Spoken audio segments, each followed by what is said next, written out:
समाभासं रविपुत्रं यमाग्रजं छायामार्तण्डसम्भूतं तं नमामि शनैश्चरम्।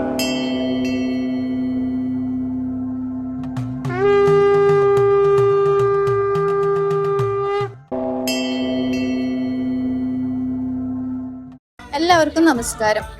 പൈതൃക തണൽ എന്ന് പറഞ്ഞ യൂട്യൂബ് ചാനലിന് വേണ്ടി സുരേഷ് ബാബു ആചാരി സംവിധാനം നിർവഹിക്കുന്ന ദേവി ക്രിയേഷൻസിന്റെ മാവിലക്കാവിന്റെ മുറ്റത്ത് എന്ന് പറഞ്ഞൊരു പ്രോഗ്രാം ചെയ്യാനാണ് ഞാനിപ്പോൾ ഇവിടെ വന്നിരിക്കുന്നത്.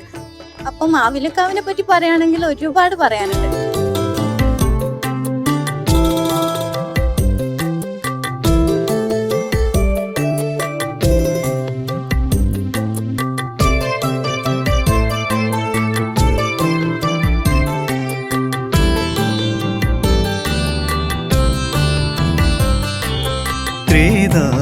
യുഗത്തിലെ രാമ കഥ പാടിയ പൈങ്കിളിപ്പെണ്ണെ നിനക്കറിയാമോ?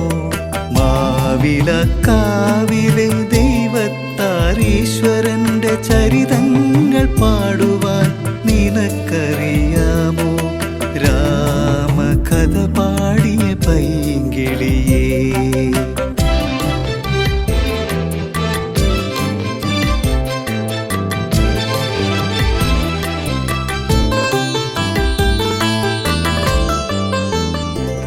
സ്പെഷ്യാലിറ്റി എന്നാന്ന് പറഞ്ഞാല് അടിയാണ് ഇവിടുത്തെ ഉത്സവം. പിന്നെ നമ്മുടെ മാവിലായി നാട്ടിന്റെ ദേശനാഥനാണ് ദൈവത്താരീശ്വരൻ. അതിൽ വിഷുവത്സവത്തോടനുബന്ധിച്ചാണ് 2 ദിവസം അടി നടക്കുന്നത്. അടി ഈ ഉത്സവം നടക്കുന്ന കുറേ ഒരു ക്ഷേത്രമാണ്. അടി എന്ന് പറഞ്ഞാൽ 2 കരക്കാരും ആൾക്കാരുടെ 2 വിഭാഗങ്ങൾ, 2 കരം, ഒരുപാട് ഇളയ ഒരുപാട് ഇവർ തമ്മിലാണ് അടി. ഇവർക്കൊരു ബൗണ്ടറി ഉണ്ട്. മാവിലായി പ്രദേശത്തിന് വേർതിരിക്കുന്ന മാവിലായി വലിയ തോട്. മാവിലായി വലിയ തോടിന് അക്കരെ ഉള്ളത് മൂത്ത ഒരുപാടും ഇക്കരെ ഉള്ളവർ ഇളയ ഒരുപാടും. ഓരോരാൾ തോളത്തെടുത്തിട്ട് ഉണ്ടാവും. അങ്ങനെ അവർ മുഖാമുഖം നിന്ന് അടി കഴിയുമ്പോൾ ഒരാളിനെ വേദനിക്കുന്ന സ്വാഭാവികമായിട്ട് അത് പ്രതികരിക്കും. അപ്പൊ അടി നല്ല അടിയായി വേദനിക്കും. പക്ഷെ അത് ഈ ഉത്സവം ചടങ്ങ് കഴിഞ്ഞാൽ ഉത്സവത്തിന്റെ ഭാഗമായിട്ടുള്ള ചടങ്ങുകളാണ്. പിന്നെ 2 കരക്കാരെന്ന് പറയുന്നത് അവര് പിന്നെ വ്രതം എടുക്കും. വ്രതമെടുത്ത് ഇല്ലാതെ പ്രശ്നങ്ങൾ നടക്കുന്ന ഈ സമൂഹത്തില് ഒരു ആചാരത്തിന്റെ ഭാഗമായിട്ട് അടി കൂടും. അത് കഴിഞ്ഞ് അപ്പൊ തന്നെ അവര് നല്ല രീതിയിലായി ഉത്സവം നല്ല ഭംഗിയായിട്ട് നടത്തും. ദൈവത്താരെന്നൊരു നാമത്തിലിവിടെ അഭയമരുളുന്നു ധർമ്മശാസ്ത്ര.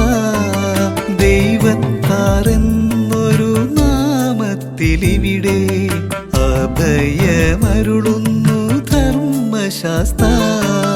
ദൈവത്താരീശ്വരന്റെ സവിധത്തിലിവിടെ ദൈവത്താരീശ്വരന്റെ സവിധത്തിലിവിടെ വാണരുളിടുന്നു ശ്രീശങ്കരൻ കിരാതമൂർത്തിയാം ശൈലനാഥൻ.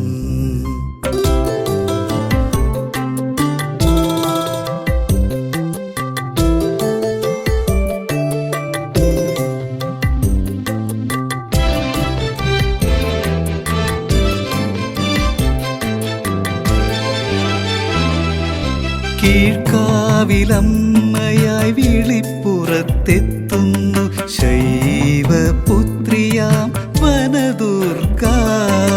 കീഴ്ക്കാവിലമ്മയായി വിളിപ്പുറത്തെത്തുന്നു ശൈവപുത്രിയാം വനദുർഗ.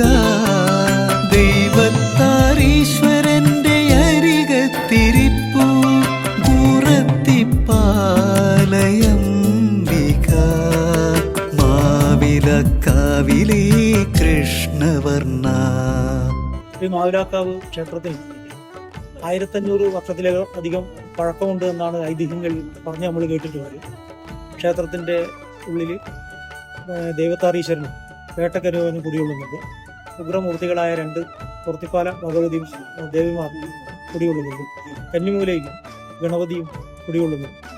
വിഷു സമയത്താണ് ക്ഷേത്രത്തിലെ ഉത്സവം നടക്കുന്നത്. ക്ഷേത്രത്തിന് പുറത്ത് ആണ് ഈ വിഷു ഉത്സവം നടക്കുന്നത്. ദൈവത്താരീശ്വരൻ്റെ കോലം കെട്ടിയാടുന്ന ഉത്സവമാണ് വിഷു സമയത്ത് നടത്തുന്നത്. മലയാള മാസം മേടം 1 മുതൽ 6 വരെ ആയിട്ടാണ് ഈ ഉത്സവം. നാട് ചുറ്റി നടക്കുന്ന ഈശ്വരനാണ് ശ്രീ മാവിലക്കാവ് ദൈവത്താവ്. കാർപ്പൻട്രി വർക്കുമായി ബന്ധപ്പെട്ട ക്ഷേത്രത്തിന്റെ കൽക്കോല് മറ്റുള്ള എല്ലാ പണിക്കു വേണ്ടി സുരേഷ് ബാബു വിശ്വകർമ്മനെ ഏൽപ്പിക്കുകയും ചെയ്തു.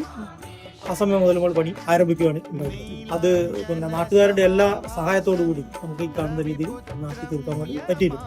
ത്രേതായുഗത്തിലെ രാമ കഥ പാടിയ പൈങ്കിളിപ്പെണ്ണേ നിനക്കറിയാമോ? ഏപ്രിൽ 14 മുതൽ തുടങ്ങുന്ന ഉത്സവത്തിന് എന്റെ എല്ലാവിധ ആശംസകളും നേരുന്നു. പ്രാർത്ഥനയോടെ സുഖം.